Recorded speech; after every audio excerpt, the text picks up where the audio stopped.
ሶስት ዋና ፒራሚዶች አሉ። ፒራሚድን ማን ነው የሰራው? ኤሊያኖች ናቸው? ሰዎች ናቸው? አንዳንድ ቦታዎች ላይ ኢትዮጵያውያኖችም ናቸው ይባላል፣ መላእክትም ናቸው ይባላል።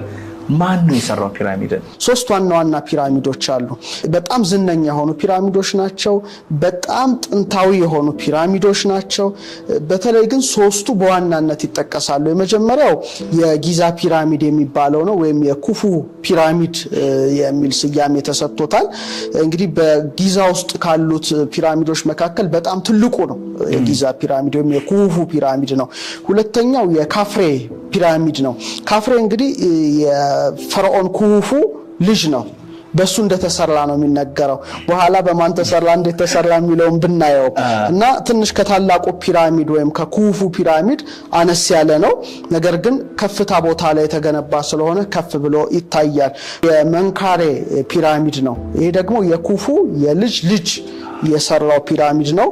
ትንሹ ነው። ኦልሞስት ወደ 65 ሜትር ወደ በጫማ ካየነው 213 ጫማ የሚያህል ነው እና እነዚህ ሶስቱ ፒራሚዶች ናቸው እንግዲህ የጊዛ ፒራሚድ በመባል የሚታወቁት። ትልቁ የጊዛ ፒራሚድ ቅድም የጠቀስኩት ወደ 146.6 ሜትር ወይም 481 ጫማ ነበረ በመጀመሪያ። በጣም ትልቅ ነው። አሁን ግን ትንሽ አነስ ብሎ ወደ 138.5 ሜትር ወይም 454.4 ጫማ ሆኗል። ለምን? በአፈር መሸርሸር እንደገና ደግሞ ፒራሚዱ ላይ ነጭ ልባስ ነበር። ያ ስለተነሳ በዚህ ደረጃ ሆኗል። ግን አሁንም ቢሆን 138.5 ሜትር ማለት በጣም ትልቅ ነው። ኢቭን የመሰረቱ ርዝመት እንደውም ባንድ ጎን ብታየው ወደ 230.3 ሜትር ወይም 756 ጫማ ነው። በጣም ትልቅ ግዙፍ ነው። በጣም በዚህ ስትደነቅ ደግሞ የግንባታ ቁሳቁሱን ስትመለከት በግምት ኦልሞስት ስታየው 2.3 ሚሊዮን የኖራ ድንጋይ አስበው ታውቃለህ? 2.3 ሚሊዮን በጣም እና ደግሞ ግራናይት ጡቦች አሉ።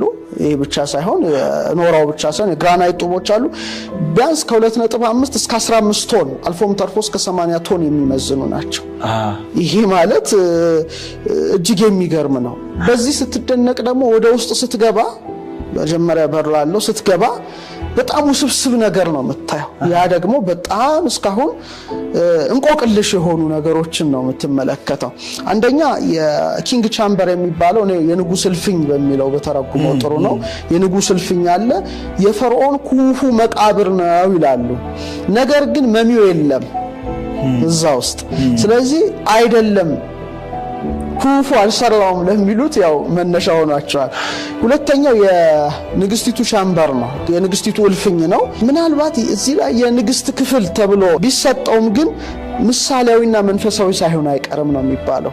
ሶስተኛው ከዛ በኋላ ወደ ንጉሱ እልፍኝ የሚወስድ ረጅም አቀበታዊ መተላለፊያ አለ። ይሄ በጣም ወሳኝ ጉዳይ ነው። እንደ ግራንድ የሆነ ትልቅ ነገር ነው፣ ኮሪደር ነው። ወደ ንጉሱ እልፍኝ የምታልፍበት ነው። ሌላው እንደ አየር መውጫ ወይም መተላለፊያ የሚመስሉ ነገሮች አሉ ነው።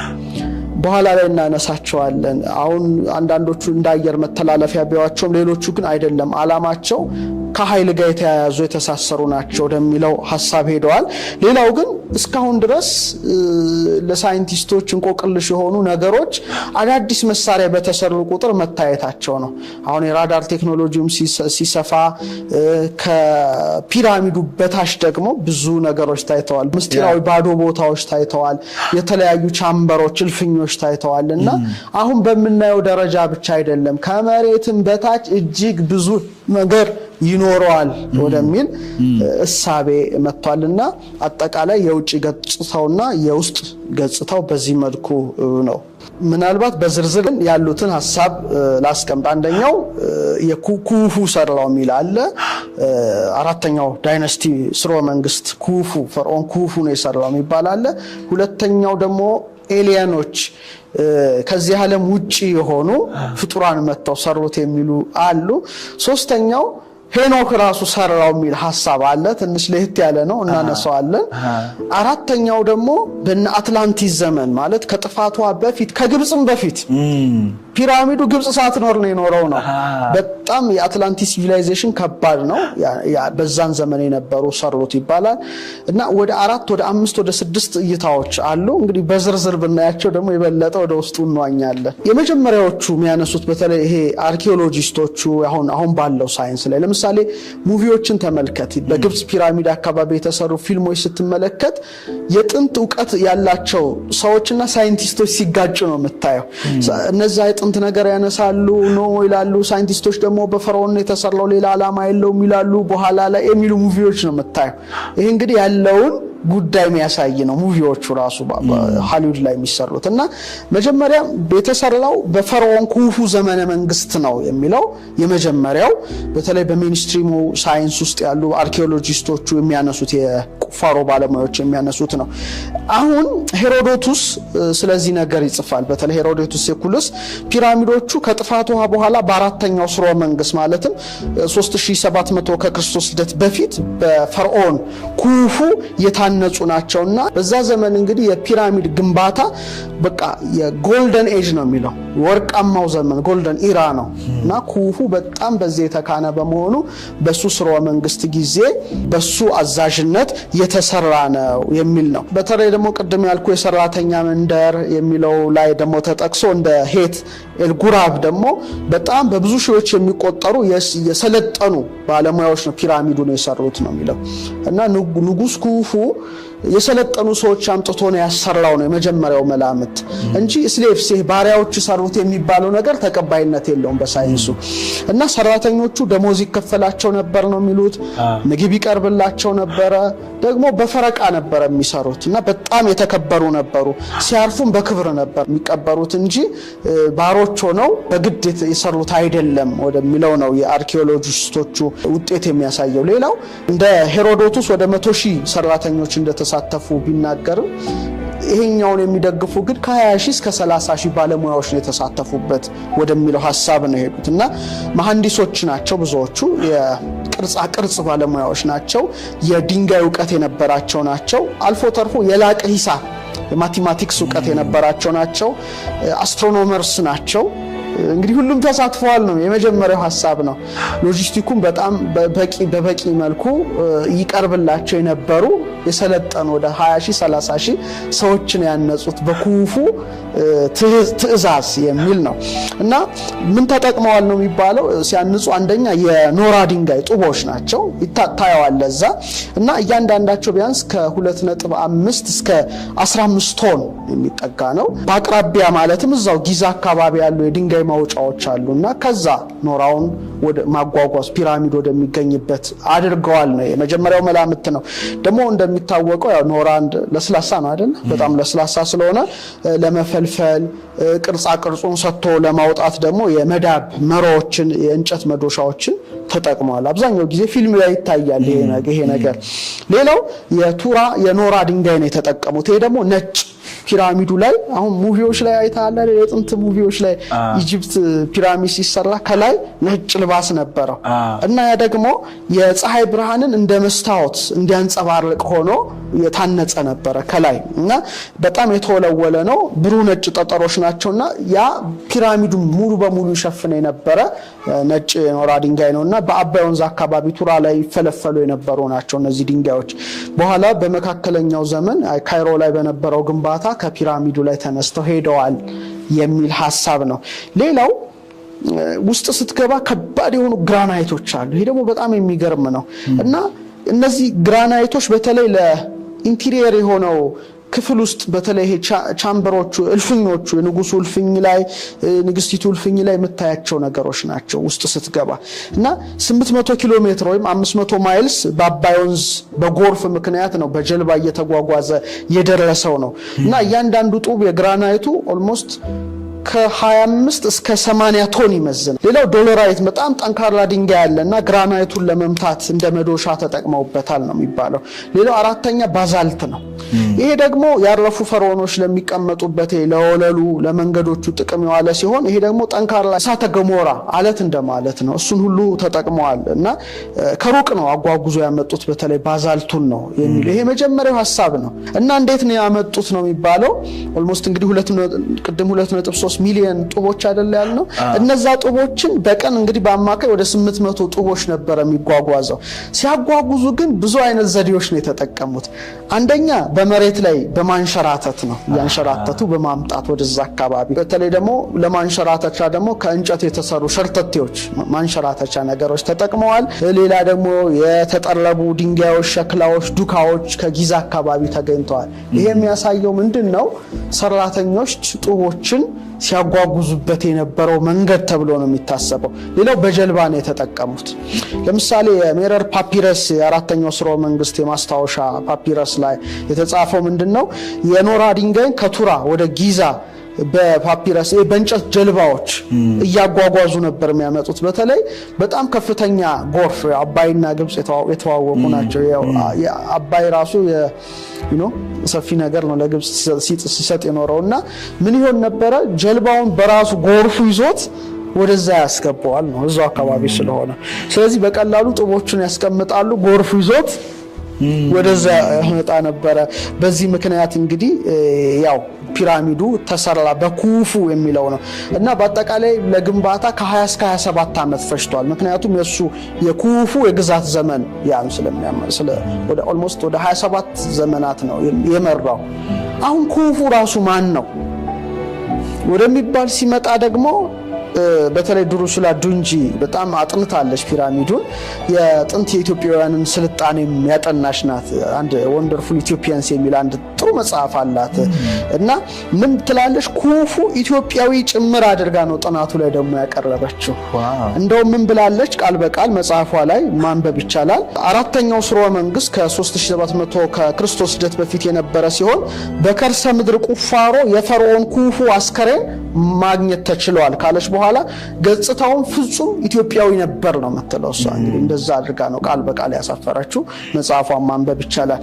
ሌላው ፔትሪ ተመራማሪው ፔትሪ ሲጽፍ ስለ ኩፉ ሲናገር ምን ይላል?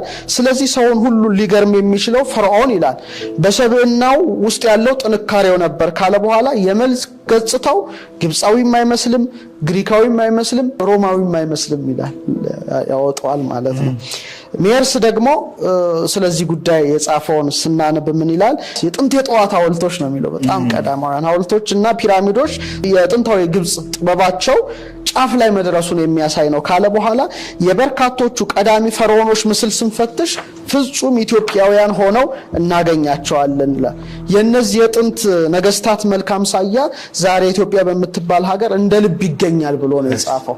ይሄ እንግዲህ በጣም ወደኛም የተጠጋ ጉዳይ እንዳለ ነው። በዚሁ አጋጣሚ ግን ለምሳሌ በአስትሮኖሚ ሙያ በስነፈለኩ ምርምር እንደ ሉሲያን ያሉት ተመራማሪዎች ምን ይላሉ? the Ethiopians were the first to invent the science of stars and gave name to the planets። የስነ ከዋክብትን ሳይንስ የጀመሩና ለፕላኔቶች ስያሜ የሰጡ ኢትዮጵያውያን ሲሆኑ ያን ጥበብ ወደ ግብጽ ነው ያሻገሩት ነው የሚለው እና ግብፃውያን ራሱ በአግባቡ አልተረዷቸውም እና ጥንት የነበሩት የኢትዮጵያ ካህናት በስነፈለኩ በአየር ንብረት ዕውቀት በማዕድን አወጣጥ ዕውቀት በጣም የተካኑና የተራቀቁ የተጠበቡ ሳይሆን የተጠበቡ በመሆናቸው ይህን ዕውቀት ለግብፃውያን ሲያሰለጥኑ የኖሩ ናቸው የሚል እነዚህ አሁን የተጠቀስኳቸው የታሪክ ጸሐፍት ጽፈዋልና ሐውልቱ ላይ ያሉትን ነገሮች ስትመለከታቸው ይገርማል። እንደዚህ አይነት እኛ እንደምንጠቀመው አይነት ስትሪንግ አውታር የክራር አይነት የምንጫወተው ይሄ እንደ ፍሉት ነገር በቃ እነዚህ ሁሉ በተለይ በአለባበስ ደረጃ በፀጉር አበጣጠር ደረጃ አልፎ ተርፎ ደግሞ ይሄ ጀልባ በተለይ ጣና አካባቢ ስትሄዳሉ አይደለ ትንሽ እንደ ጀልባ መሰል በሰንት የሚሰሩ እንደነሱ አይነት ታያለ እና በጣም ብዙ ነገሮች ነው የምትመለከተው እና በጣም ሰፊ ጥናት ይፈልጋል ያ ጉዳይ። ባዕድ ፍጡራን ገነቡት የሚለው ሐሳብ እስካሁን ባለው በሜንስትሪም ሳይንስ የተረጋገጠ አይደለም።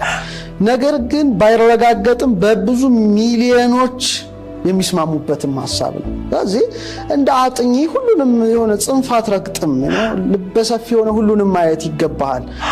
በጣም ችግር የሚፈጠረው ነገር ብቻ ላይ ራስን ስትሸክል ነውና ይሄ ሐሳብ በተለይ እነ ኤሪን ቮንደኒከን የሚባላን ብዙ ጊዜ ዩቲዩብ ላይ ይታያል። በተለይ ብዙ መጻሕፍት ወደ 50 መጻሕፍት ጽፏልና ቻሪየትስ ኦፍ ዘ ጋድስ የሚል አለው። አንድ የአማልክት ሰረገላዎች የሚል አንድ መጽሐፍ አሳትሟልና በተለይ በ1968 ያ መጽሐፍ በጣም ከፍተኛ ተጽዕኖ ነው የፈጠረው።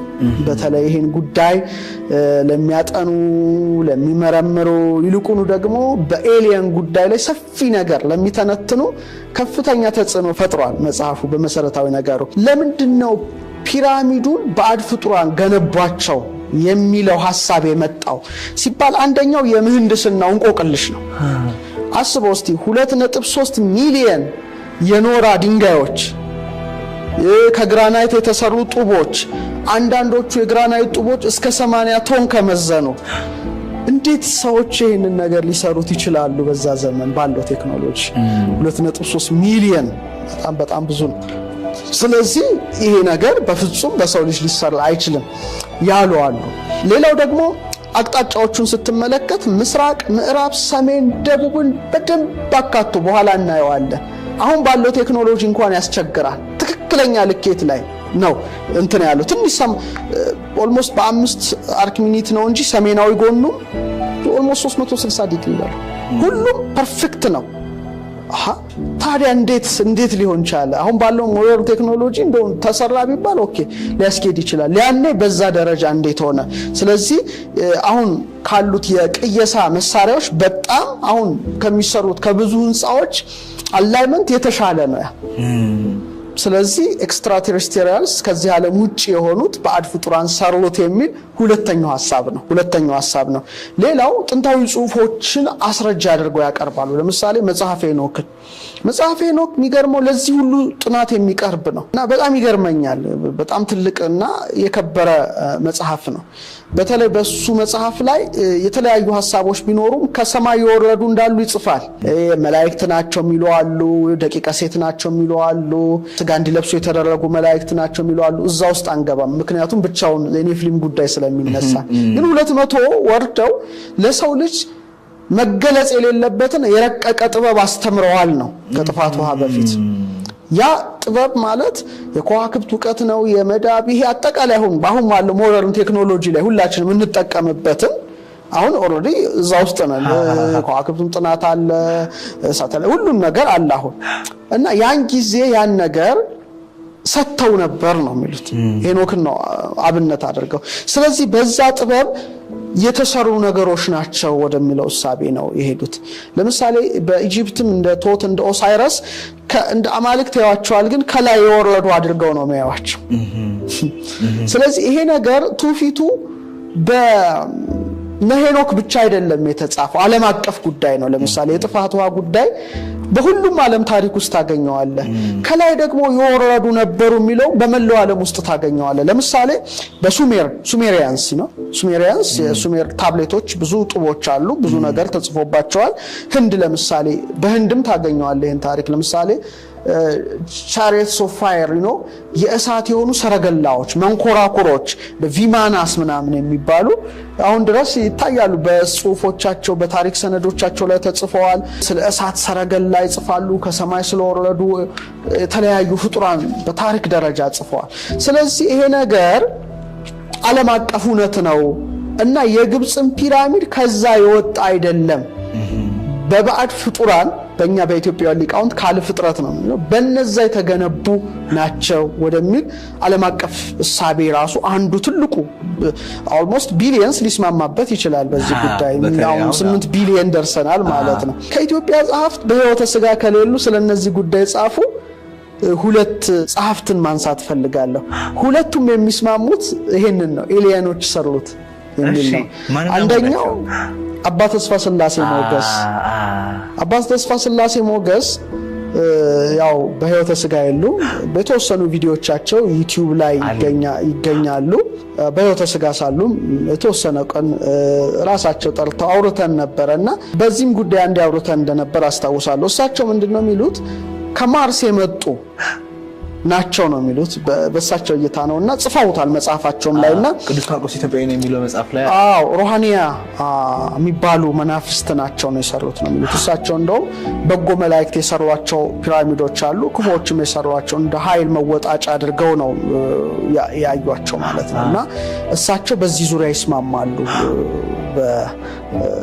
በሌላው ፍጡራን ከዚህ ዓለም ውጪ ከስጋና ከደም ካለነው ውጪ የተሰሩ አድርገው ነው የሚያዩት። ሌላው ከታተሙት አሁን በቅርብ ከወጡት መጽሐፍት ደግሞ መጽሐፍ ቡሩክ ዣንሸዋ ቀዳማዊና ሰረገላ ታቦር ኢዮር የሚል መጽሐፍ የጻፉ መሪራ ሳማን በላይ እሳቸውም ይህን ነገር በስፋት ጽፈውታል እና ሐሳባቸው ከአባ ተስፋ ስላሴ ጋር የሚስማማ ነው። እንደውም እሳቸው ምንድነው የሚሉት አባ ተስፋ ከማርስ ነው የሚሉት፣ እኚኛው ደግሞ ሜምሮስ ከሚባል ዓለም መጡ ነው የሚሏቸው በስፋት የሚያስቀምጧቸው እና ሩሃኒያ በስም ግን ሁለቱም ምሁራን ተስማምተዋል። እና እነዚህ ሩሃኒያ የተባሉት መናፍስት በሰው ልጆች ላይ ይቀኑ የነበሩ ከመላእክት ወገን የነበሩ ናቸው። በተለይ ለአዳም የተሰጠውን ክብር በማየት እንዲህ በማድረግና ደግሞ በእግዚአብሔር አርአያና አምሳል የተፈጠረ በመሆኑ እና ከሰው እንዳነሱ የሚሰማቸው ነበሩ ነው። ይሄ እኔ ሐሳብ እነሱን ነው ማቀርበው እንደ አጥኝ ማቅረብ ተገቢ ስለሆነ እና እግዚአብሔር የሚነሳባቸውን አውቆ በምድራውያን ወይም በሰው ልጆች ላይ እንዲዋሃዱ እንዲገቡ እንደፈቀደላቸው እነሱ ደግሞ ሲመጡ በሰረገላቸው እንደመጡ ነው የጻፉት። እንግዲህ ከዚህ ዓለም ውጪ ከተባለ ብዙ ነገር ነው። ምንድናቸው ከዚህ ዓለም ውጪ ያሉት የሚለው ነገር በጣም ሰፊ ጉዳይ ነው ያለው። ባይዘው ይሄን ሐሳብ ከተነሳ ከላይ ብቻ አይደለም የሚነሳው እኮ ነገሩ እኮ አሁን ከላይ መጡ ብቻ አይደለም ከታችም አሉ ነው። ይሄ በጣም ሰፊ ሐሳብ ነው። በኢትዮጵያ ብራና መጻሕፍት 14 ኪንግደምስ አሉ የሚል አለ። በጣም ሰፊ ጉዳይ አለ። ጥንታዊ መጽሐፍ ነው።